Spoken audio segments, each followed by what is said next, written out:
1991. Well, joining me here in the studio is Keith Hill. He's Chief Executive of Africa Oil, which we just mentioned. So, Keith Hill, I know what you're going to say. You're going to say Puntland, look, it's not as dangerous as other parts of Somalia, Mogadishu, the capital and so on. It's semi-autonomous, but it is still pretty dangerous. Yeah, it's obviously a difficult area. I think when most people think of Somalia, they think of Mogadishu and the troubles there.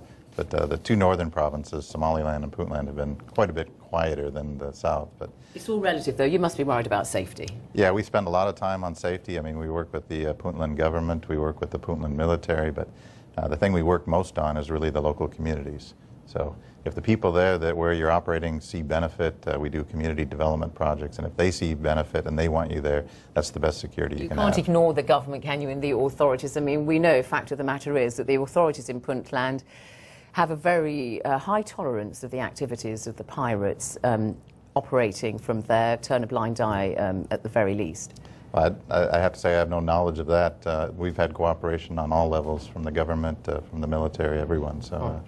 How much oil are we talking about? We're talking about loads that could really transform Somali's future, because it's obviously a terribly stricken country and they need something good.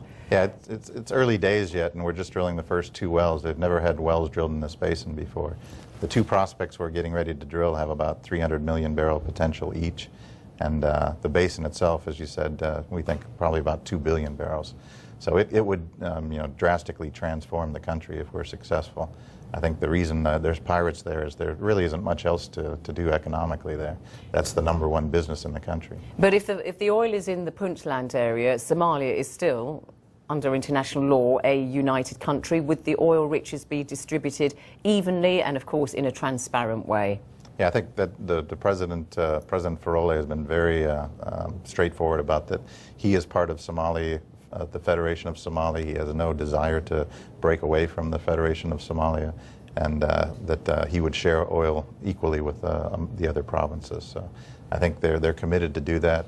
You know, obviously oil can be a curse or a blessing for African countries. You know, we're always optimistic that they'll do the right thing with it, and the international community will help them do the right thing.